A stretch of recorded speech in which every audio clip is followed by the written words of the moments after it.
Ibn Arabi mapped 3 spiritual openings called Fath, not mystical rewards, but precise inner transformations.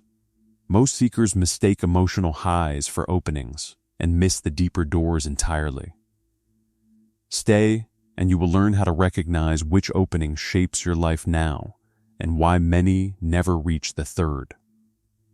This opening begins when your life stops moving by accident. Before this opening, you react more than you choose.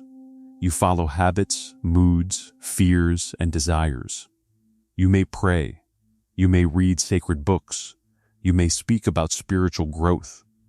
Yet your inner direction changes every day. One day you want God. The next day you want comfort. Then you want praise. Then safety.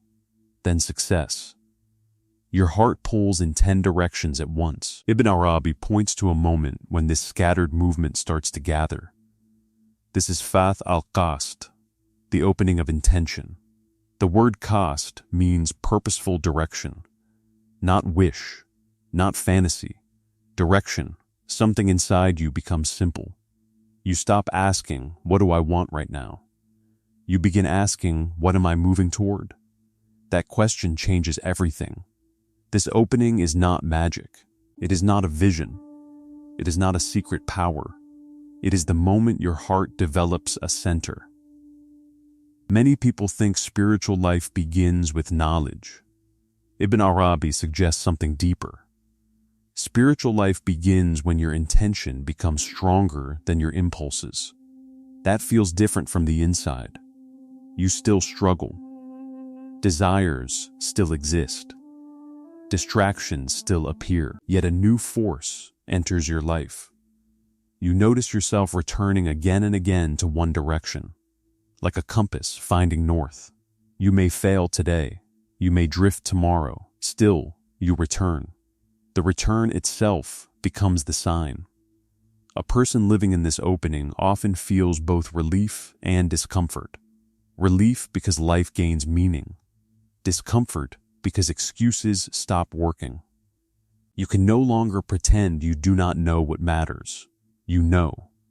You simply do not always follow it. That knowledge creates a new kind of tension. This is why many people avoid this opening without realizing it. They want inspiration without responsibility. They want certainty without change. They want spiritual beauty without spiritual cost. The opening refuses that bargain. When intention becomes clear, your life becomes accountable. The comfortable lie at this stage is simple. I will become serious later. Later, next month. Next month becomes next year. Next year will be a lifetime. The soul keeps postponing the journey while pretending it still plans to travel. That delay feels safe. It is deadly. Another trap hides beneath spiritual activity itself. You can become proud of wanting God. You speak about the path. You collect teachings. You admire wisdom. Yet your intention quietly shifts toward appearing spiritual. This trap is subtle because it wears holy clothes. The ego learns sacred language. The heart remains unchanged. Ibn Arabi repeatedly warns that forms can deceive. A religious action and a sincere action can look identical from the outside. Only the heart knows the difference. This opening forces honesty. You begin noticing why you act. Why do you speak? Why do you serve? Why do you worship? Those questions become impossible to escape. Here is the recognition moment. When something good happens, what excites you most? The action itself or being seen doing it? When you pray, what hurts more? Missing God's presence? Or damaging your image of yourself? Your answers reveal whether intention has truly opened. The people who live firmly in this opening become easy to recognize. They are not obsessed with appearing special. They do not chase constant validation. Their energy feels gathered. Their words carry weight because their heart moves in one direction. When they fail, they return. When they succeed, they return. When they suffer, they return. Everything returns to the same center. That center is not themselves, it is God. Yet this opening is only the beginning. A clear intention does not mean clear vision. You can face the right direction and still misunderstand the road. You can sincerely seek God and still see reality through distorted eyes. That is why the second opening becomes necessary. The first opening gathers the heart. The second opening changes how the heart sees. And this next opening is where many seekers experience a shock they never expected. This opening begins when the things you thought were solid start to crack. Not the world itself, your understanding of it. The word kashf means unveiling. A veil covers something already present. It does not create a new reality. It removes what blocks your sight. That distinction matters. Many people imagine spiritual growth means gaining something extraordinary. Ibn Arabi points toward another possibility. The greatest change may be seeing what has always been there. Before this opening, you live mostly through assumptions. You assume you know yourself. You assume you know others. You assume you know why events happen.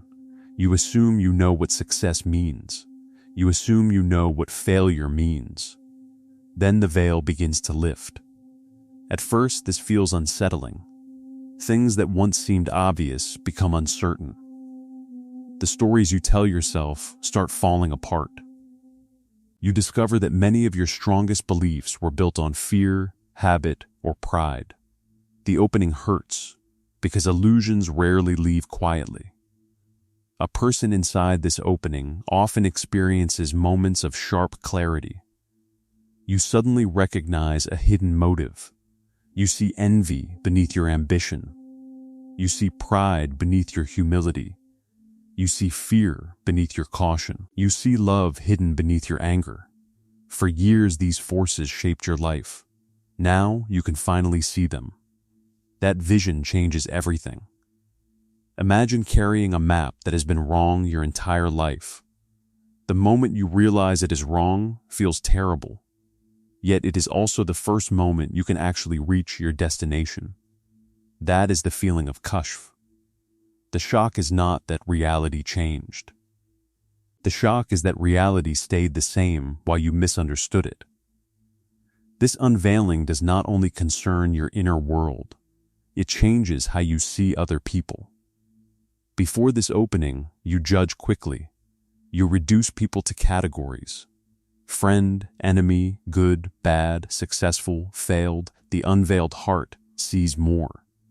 You begin noticing hidden struggles. You see wounds behind harsh words. You see loneliness behind arrogance. You see fear behind aggression. This does not make you naive. It makes you deeper. Your vision gains layers.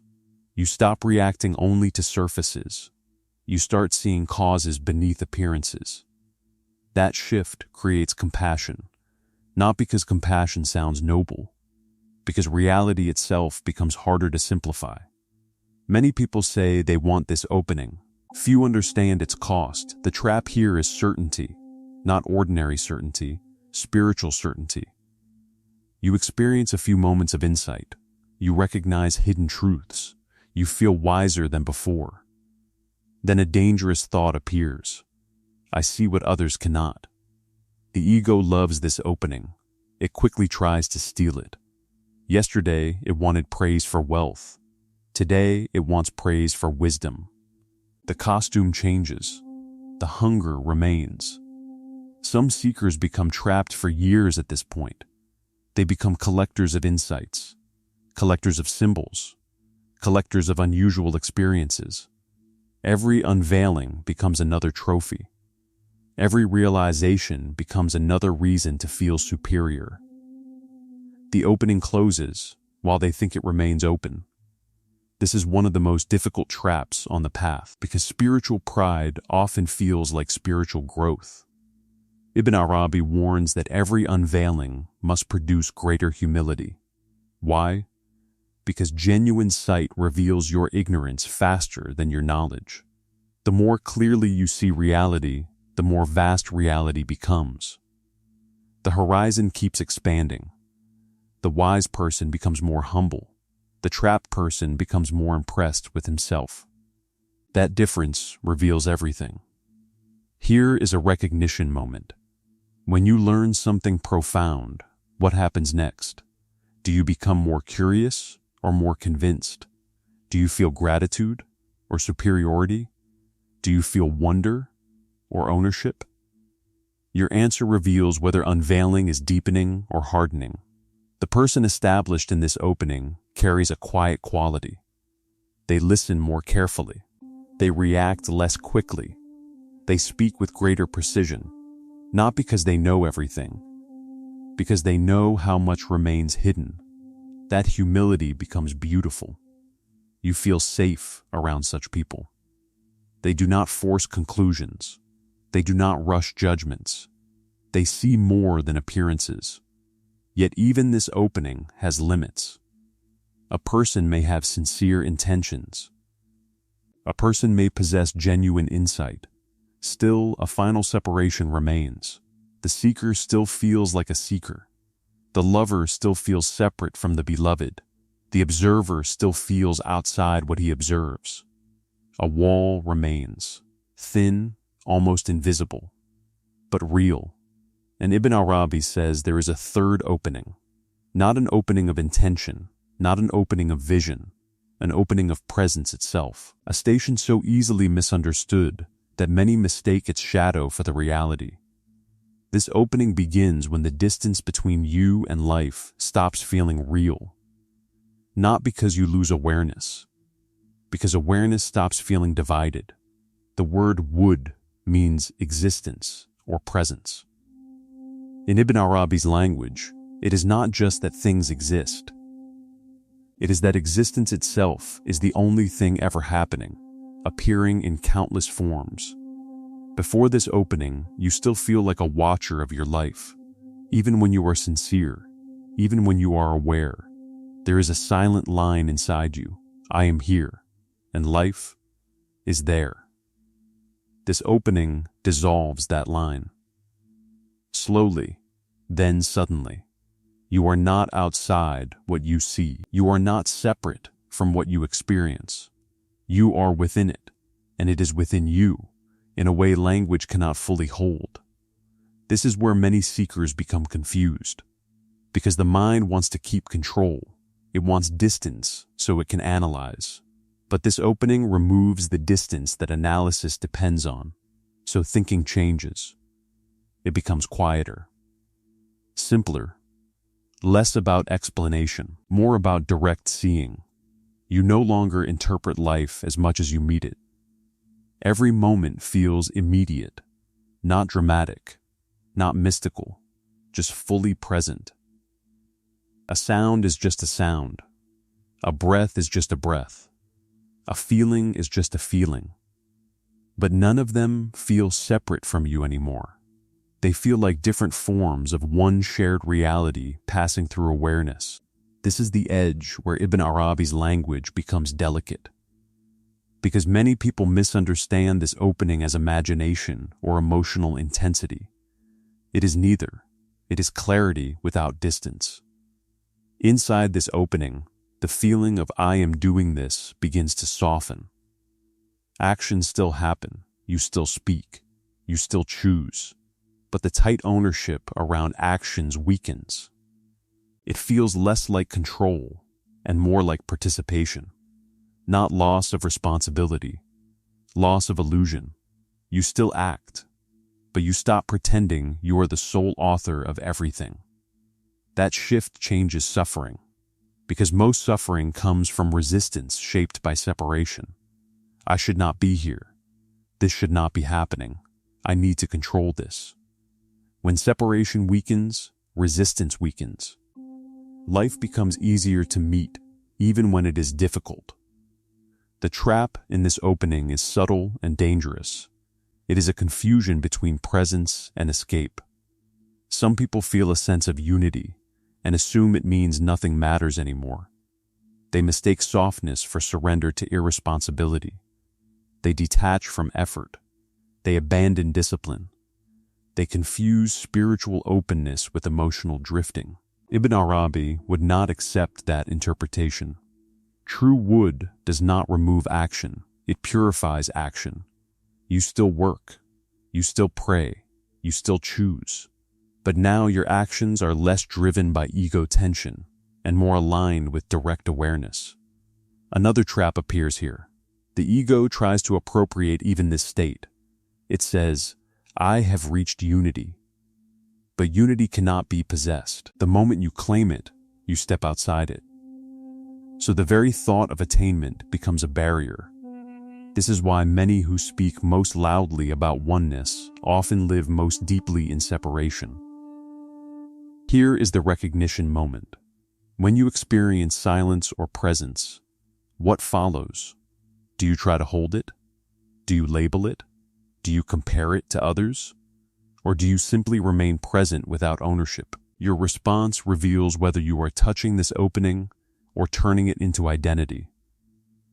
A person grounded in this opening feels simple, not because life is simple, but because they are no longer split inside it.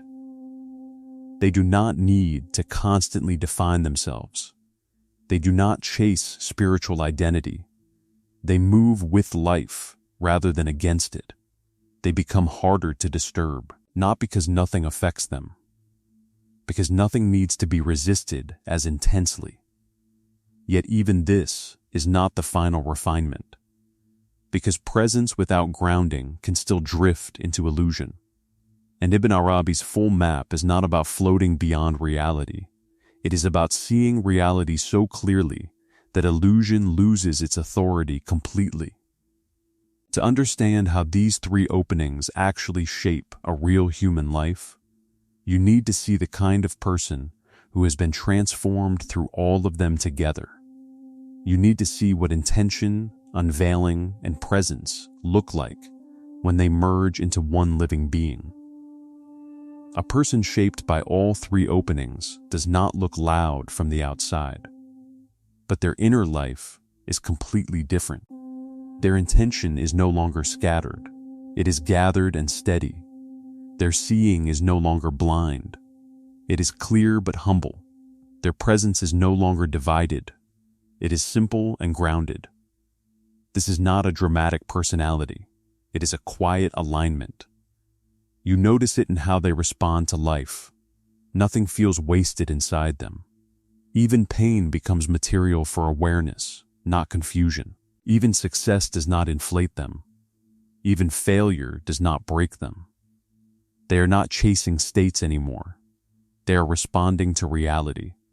You feel around them a strange absence of urgency, not laziness, not indifference, but a deep reduction in inner noise. They are not trying to become someone else. They are not trying to escape who they are. They are learning how to stand correctly inside what is already happening. This is the human Ibn Arabi's map points toward, not a saint floating above life, but a human fully inside life, without distortion. Now the map turns toward you, because recognition is not enough. Clarity becomes pressure when it is honest. Answer these honestly, not ideally. Do you still change direction often inside your goals, or has one intention started to hold your life together? Do you often discover your real motives only after you act, or do you see them clearly before you move? When you learn something spiritual, does it make you more humble, or quietly more convinced you are ahead of others? Do you react to people's outer behavior quickly, or do you naturally pause and sense what is beneath it? Do you feel like life is something happening to you, or something you are fully inside without separation? Do you try to hold spiritual states when they appear, or can you let them pass without ownership? Do you still need constant inner explanation, or has silence started to feel enough on its own? Do you feel divided inside your decisions, Or is there a growing sense of inner direction? Each question is not a test, it is a mirror. And mirrors do not argue, they simply show what is there. Most people realize something uncomfortable here. They are not in one opening. They are moving between all three. Sometimes the intention is clear, sometimes vision opens, sometimes presence deepens. Then everything scatters again. That movement is normal. But Ibn Arabi's map is not describing moments, it is describing stability. So the real question is not where you visited, it is where you return. Because what you return to becomes your life. And that is where practice begins to matter more than insight. Not as a theory, as lived direction. The next step is not more understanding. It is alignment through action you can actually begin tonight. The openings Ibn Arabi describes are not held by thought alone. They stabilize through repeated simple return, not intensity. Consistency. Before sleep, sit for 1 minute in silence. Ask only one question. What was my true direction today? Do not judge the answer. Just notice it. Then set one clear intention for tomorrow. Not many intentions. One, something you can actually do. This trains the heart to stop scattering.